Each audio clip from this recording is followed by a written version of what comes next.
আগামী ২রা November new ইয়র্কের terrace on the park convention হলে বাংলাদেশ সোসাইটির ৫০ বছর পূর্তি অর্থাৎ সুবর্ণ জয়ন্তীর উদযাপন করা হবে। বৃহস্পতিবার বিকেলে জ্যাকসন হাইটসের নবান্ন পার্টি হলে আয়োজিত এক সংবাদ সম্মেলনে লিখিত বক্তব্য সংগঠনের সাধারণ সম্পাদক মোহাম্মদ আলী একথা জানান।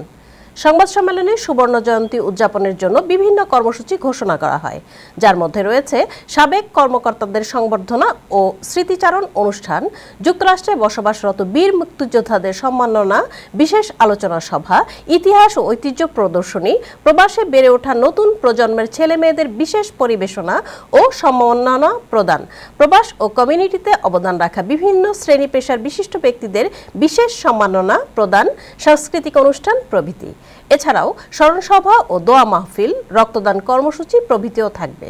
সংবাদ সম্মেলনে সোসাইটির ট্রাস্টি বোর্ডের চেয়ারম্যান শাহনওয়াজ, সভাপতি আতাউর রহমান সেলিম, সাবেক সভাপতি doctor Mohammad Hamiduzzaman, doctor Wadud Bhuiyan, doctor Mia M Aziz ও আজমল হোসেন কুনু, সাবেক সাধারণ সম্পাদক মোহাম্মদ হোসেন খান ও ফখরুল আলম প্রমুখ বক্তব্য রাখেন।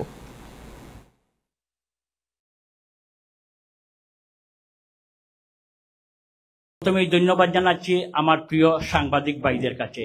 আপনাদের সহযোগিতা নিয়ে আমরা আমাদের এই ৫০ বছর পূর্তির কাজ শুরু করতে যাচ্ছি।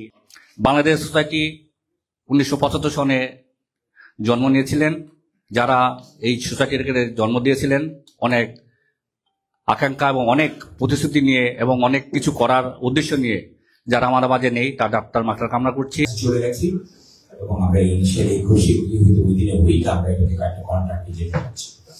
এখন কন্ট্রাক্টে যেতে গেলে আমাদের প্রথম কন্ট্রাক্ট মানি তাদেরকে দিতে হবে, এটা নিয়ে আমাদের নেগোসিয়েশন চলছে। কন্ট্রাক্ট মহান আল্লাহ তাআলাকে শুকরিয়া জানাচ্ছি। এবং আপনারা জানেন যে এই দিনেই এই আমেরিকাতে ভয়াবহ বিমান হামলায় বাংলাদেশি সহ হাজার হাজার মানুষের মৃত্যু ঘটেছে।